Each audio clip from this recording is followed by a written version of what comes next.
honor, loyalty. Credos that all Mafia types live by, but what about stealing? Made Man is the latest gangster game to jump on the sandbox pile, borrowing a number of elements from its forebears in an effort to make an invigorating and new venture in the genre. Does it bite off more than it can chew?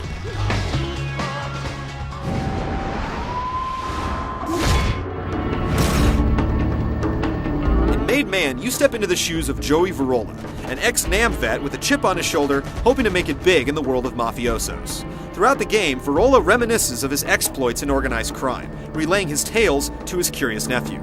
It's within these flashbacks that the player relives past chapters of his life, taking you to Vietnam one moment and New York City to drop rival mob members the next. As a framing device, it's nothing extraordinarily new.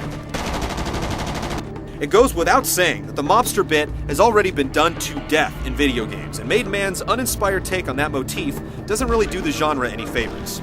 The game's cinematic feel is failed by flat graphics, expressionless faces, and oddly animated characters. These half-baked elements detract too much from the mood that Made Man's story tries to create.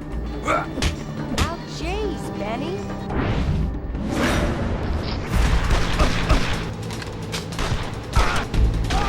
Verola's life as a thug is a simple one. Run, shoot, kill. Sweet dreams, fucko. There are no concrete level objectives, so gamers looking for visceral run-and-gun thrills are going to be pleased. In Made Man, you have access to over 25 different ranged and melee weapons. As you progress in some levels, passing key areas brings up a hint window, showing environmental points of interest.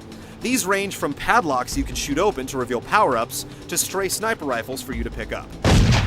It's a useful addition, but the scarcity of these hints makes it seem like they're a last-minute addition that was never fully realized.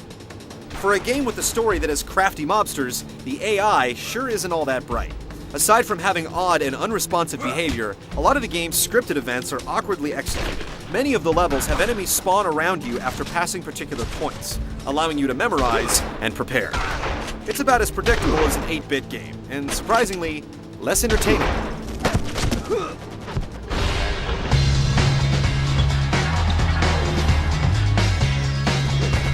Aiming guns in Made Man is easy.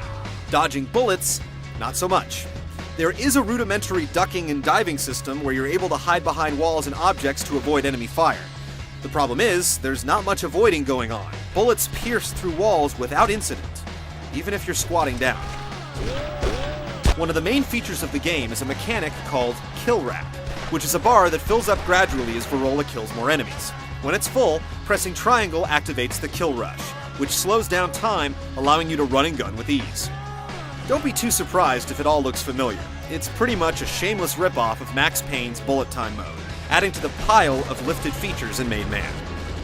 To its credit, however, there is one feature that's original and slightly refreshing. After downing an enemy, if you're feeling particularly indignant, you can walk over to his body and initiate a retort kill. Fuck you right back. Aside from providing amusement, these retort kills restore Verola's life meter, but they happen far too infrequently. They're inconsistent, much like the game itself. Nods to a genre are one thing, but taking too much with poor execution inevitably results in parody. This is exactly what Made Man is. It's a game with a hodgepodge of stolen ideas and video game conventions that never quite manage to be pulled off flawlessly. Fans of the genre will enjoy its delinquent action, but otherwise, this one is better off sleeping with the fishes. What are you to me?